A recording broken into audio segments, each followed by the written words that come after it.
बाकी सबका भी यहीं पे होगा। तो उनको बताया गया कि जी आपके लोग यहाँ इलाज हो रहा है। वो सिक्योरिटी वाला भी मुझे मिला है लड़का, उसको नीचे से लेके यहाँ तक उसको 4 गोलियां लगी हुई हैं। अच्छा। और वो बिल्कुल इमरान खान साहब के सामने प्रोटेक्ट करता था राइट साइड से। अब मुझे उसका नाम नहीं पता लड़के का, लेकिन वो उसके थोड़े से बाल कम है सर पे। वो परसों जब मैं कंटेनर पे गया था ना, तो वही लड़के ने मुझे जगह बनाकर दी थी, मुझे याद है। तो वो मुझे अंदर मिला है, बल्कि व्हील चेयर पे उसको लेकर जा रहे थे तो उसने मुझे आवाज़ दी।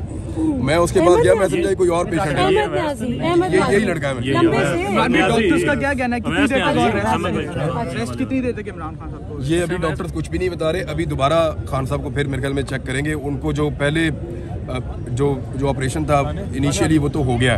उनकी एक घुटने की जो हड्डी है उसको भी मुझे एक साहब बता रहे थे कुछ चिप करके कोई पार्टिकल या गोली गुजरी है।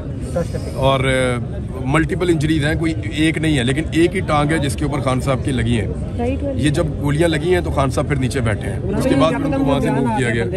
बयान आ गया। अच्छा, ये जो बयान आया ना, इसके बारे में मैं आपको बता देता हूँ। इस पे बहुत तशवीश है अंदर। IG पंजाब भी था, CCPO लाहौर भी था, वज़ीर आला पंजाब भी था। वज़ीर आला पंजाब का और बाकी लोगों का जो वो था बड़ा नॉर्मल तरीके से वो कर रहे थे।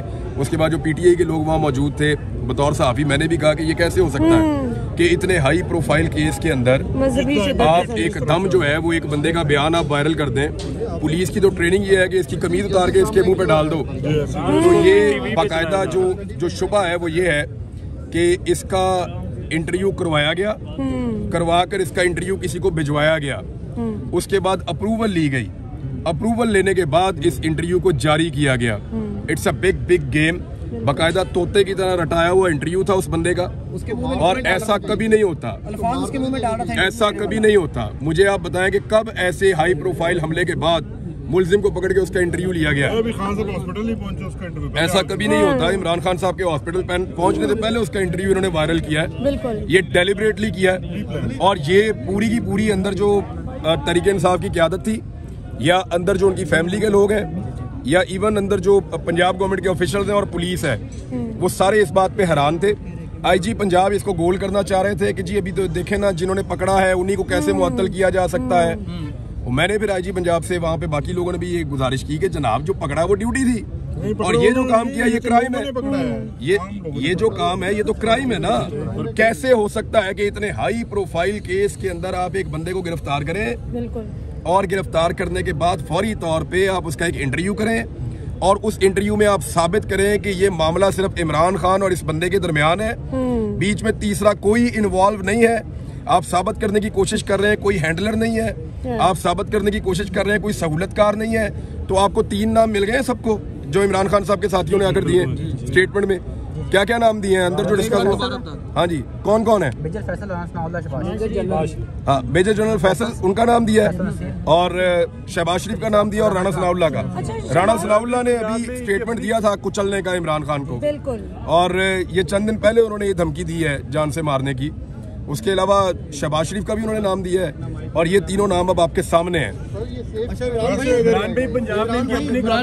किसमें जिसको पकड़ा हुआ है?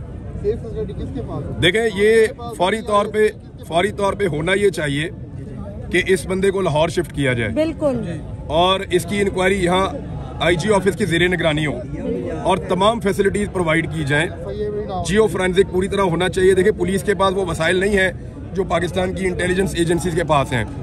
अगर शफाफ तहकीकात हो तो पता चलेगा कि इसका हैंडलर कौन है। और देखें, ये 9mm का पिस्टल था, ये 9mm का पिस्टल था, और ये जो पिस्तौल था, याद रखिएगा, आम आदमी इसको हैंडल नहीं कर सकता।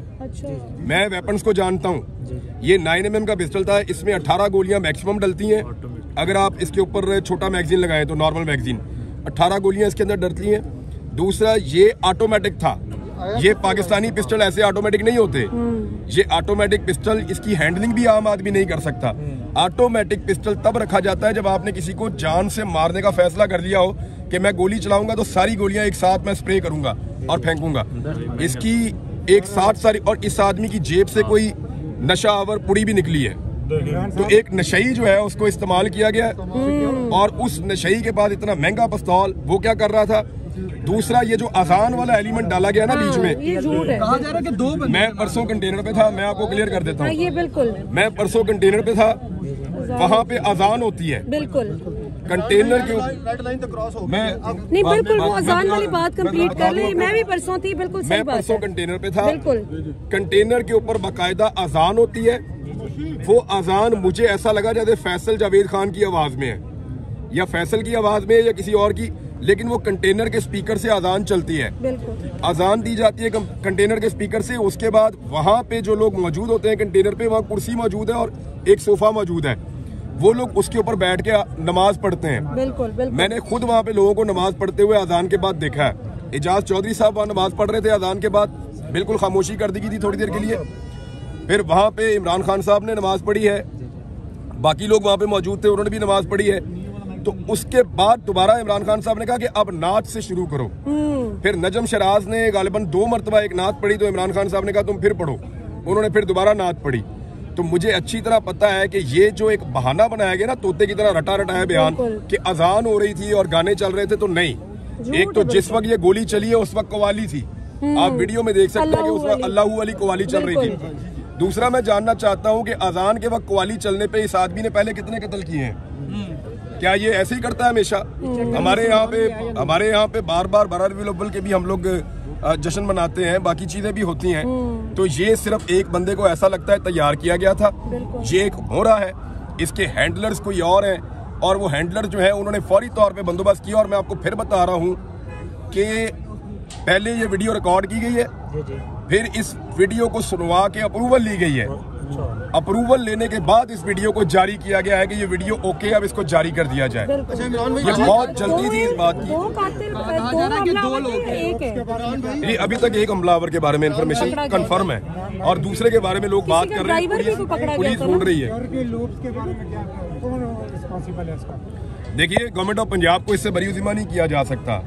गवर्नमेंट ऑफ पंजाब की रिस्पांसिबिलिटी है और वफाकी हुकूमत की भी रिस्पांसिबिलिटी है इमरान खान को सिक्योरिटी देना, और अगर नहीं दे पाए तो गवर्नमेंट ऑफ पंजाब को भी इसका जवाब देना पड़ेगा। आपको भी तो धमकियां मिल रही है ना कि जुबान खराब कर देंगे, तो आप अपनी भी क्या सिक्योरिटी का कर रहे हैं? मतलब तो सारी लिमिट क्रॉस है। डगर किस तरफ चल रही है इमरान भाई? पहले अरशद शरीफ, आज खान साहब और कायदीन, क्या हो रहा है? लगता है कि देखिए, जिन लोगों ने प्रेस कॉन्फ्रेंस करते हुए ये कहा था, DG ISI ने और DG ISPR ने, इन दोनों साहिबान ने प्रेस कॉन्फ्रेंस करते हुए कहा था कि अरशद शरीफ को पाकिस्तान में कोई खतरा नहीं था। मैं आज उनसे पूछना चाहता हूं कि अरशद शरीफ के पास तो एक सिक्योरिटी वाला भी नहीं था, हमारा भाई तो अकेला फिरता था इस शहर में, और इमरान खान के साथ तो सिक्योरिटी बहुत ज्यादा होती है। अगर खान साहब के ऊपर अटैक हुआ है इस तरह से, तो फिर आप कैसे कह सकते हैं कि अरशद शरीफ इस मुल्क में सिक्योर था? 2 लोग अफगानिस्तान से पाकिस्तान में फैसिलिटेट किए गए थे, वो दोनों लोग अरशद भाई को कत्ल करना चाहते थे। हमें और बहुत सारे दूसरे लोगों को इस बात का पता था।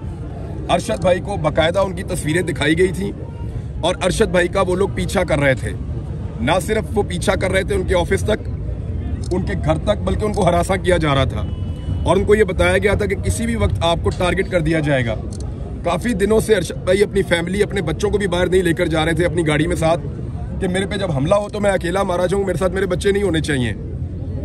लेकिन जब उनका चैनल बंद कर दिया, उसके बाद फिर उनके पास लड़ने के लिए हथियार ही कोई नहीं था, वजह ही कोई नहीं थी। तो देन उनको लोगों ने कहा कि अब आपको निकल जाना चाहिए, तो उन्होंने यही बेहतर समझा कि वो चले जाएं। उस रात अकेला अरशद शरीफ नहीं भागा था, मैं आपको कंफर्म कर देता हूं, उस रात 3 लोग भागे थे इस्लामाबाद से। 3 लोग जो इकट्ठे बैठे थे, उन्होंने मिलकर फैसला किया था कि आज हम इस्लामाबाद छोड़ देंगे जब तक हालात बेहतर नहीं होते। एक छोड़कर गए थे उस रात को काशिफ अब्बासी साहब, वो लाहौर आ गए थे। एक इस्लामाबाद को उस दिन छोड़ा था खाबर घुम्मन ने, वो अपने गांव चले गए थे, और एक अरशद शरीफ साहब ने, वो पाकिस्तान से बाहर चले गए थे। तो 3 लोग थे। आप बाकी 2 से पूछ लें कि उन्होंने उस रात इस्लामाबाद को क्यों छोड़ा था। इमरान भाई, सारे जो ब्रिलियंट जर्नलिस्ट हैं वो छोड़ते जा रहे हैं। मोहित पीरज़ादा भी चले गए हैं मुल्क से, शाबर शाकिर भी चले गए हैं। ये क्या हो रहा है सर? आपके मुतालिक भी इसी तरह की खबरें चल रही थी, बल्कि आपके बारे में सुना भी आप भी जा रहे हैं बाहर।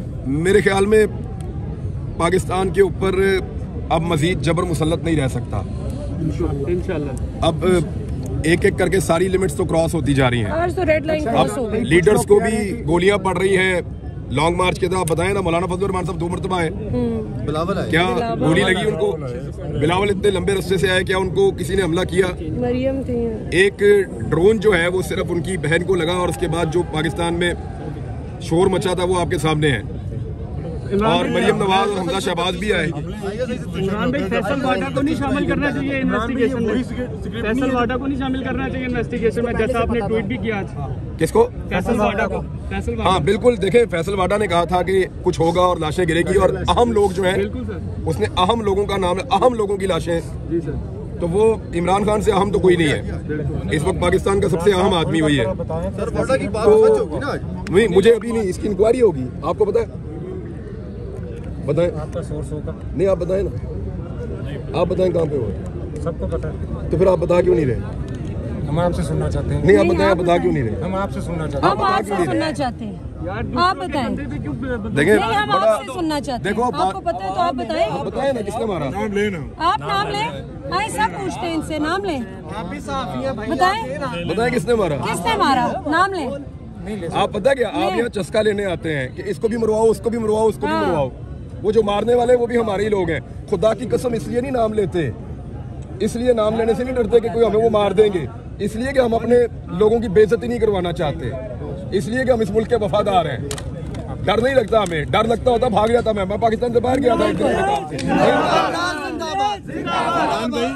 70 साल से इसी तरह चल रहा है और हर बार इसी तरह लगता है कि जो मकतूल है ना वो गलती से गोली के सामने आ गया, और अल्लाह ना करे अगर आज वो शख्स उसको ना पकड़ता तो हम अज़हार अफसोस के अलावा कुछ भी नहीं कर सकते थे। और 70 साल से इसी तरह होता आ रहा है। बेनज़ीर का इसी तरह का मामला था। आज अल्लाह ताला ने एक आदमी की जान बचाई है और मेरे ख्याल में ये वो आखिरी हरबा हो सकता था जो इस्तेमाल हो सकता था इमरान खान के खिलाफ।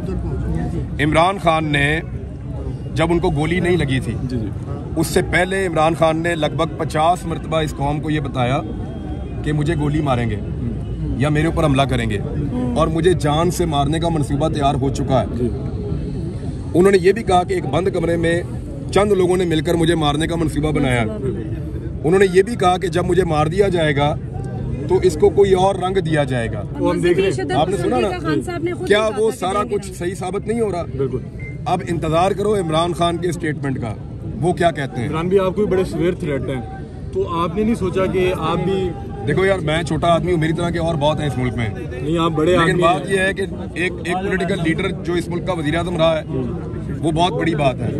मेरे जैसे छोटे छोटे लोग आते रहते हैं, जाते रहते हैं और मेरे आने जाने से कोई फर्क नहीं पड़ता। आपकी खान साहब से मुलाकात हुई है? मैं अंदर साहब, मैं सब कुछ देख के हर चीज़ रिपोर्ट लेकर आ रहा हूँ। अब क्या लगता है कि जो लॉन्ग मार्च है इसमें मजीद जान डल जाएगी या ये तहरीक को रोकने में? मुझे नहीं लगता कि अभी फौरी तौर पे इमरान खान साहब निकल के किसी लॉन्ग मार्च का हिस्सा बन सकते हैं।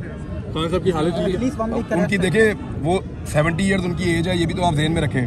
वो बहुत मजबूत आदमी है आसाबी तौर पे, बल्कि वो हॉस्पिटल में सब कंट्रोल कर रहे हैं।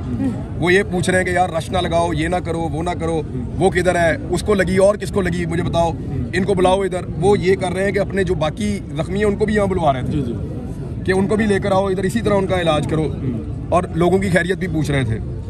और उसके अलावा अग्रेशन तो है, फिर आपको आइडिया है सूरत हाल जिस तरह की बनी है, उसमें कोई आदमी नॉर्मल नहीं रह सकता जिसके साथ आप इतनी बड़ी ज्यादती करें। इमरान भाई, पंजाब में कल बड़ी अहम मुलाकात हुई है, सादिक संजरानी साहब जो हैं परवेज़ इलाही साहब से मिले, तो आपको लगता है कि कोई हालात और उनका रुख भी बदल रहा है? क्योंकि पंजाब में जहाँ पे आपकी हुकूमत, सिक्योरिटी आपकी अपनी, और वहाँ पे इस तरह का मामला होता है और उसके बाद पकड़ के फौरी तौर पर जो बयान दिलवाया जाता है। सादिक संजरानी साहब को अपनी मुसीबत पड़ी हुई है ना, उनके ऊपर तहरीक-ए-एतमाद की तलवार है, तो वो उनके अपने अलग मामला हैं। इमरान भाई, लगता है कि इस तरह के कंडों से जो है वो लॉन्ग मार्च को रोक दिया जाएगा, या फिर जो रुकावटें बार बार डालने की कोशिश कर रहे हैं इससे लोगों के हौसले जो है वो थोड़े से पस्त होंगे? देखें, अगर आज जो टारगेट करने वाला है खुदा न खास्ता वो अपना टारगेट अचीव करता तो आप कुछ और कह सकते थे। नहीं, अब नहीं, अब नहीं। तब से लेकर आज तक कब ये वाक़यात रुकेंगे? कब तक हम लोगों का खून बहता जब तक कौम खड़ी नहीं होती? कब तक ऐसा चलेगा? आपने तय करना है कब तक। यस, आप लोगों ने तय करना है कब फैसला तक। कर चुके हैं आप, red line has been crossed. अपने फैसले को इम्प्लीमेंट कीजिए, ठीक हो जाएगा। ठीक है, थैंक यू। अल्लाह आपकी हिफाजत करे इमरान भाई।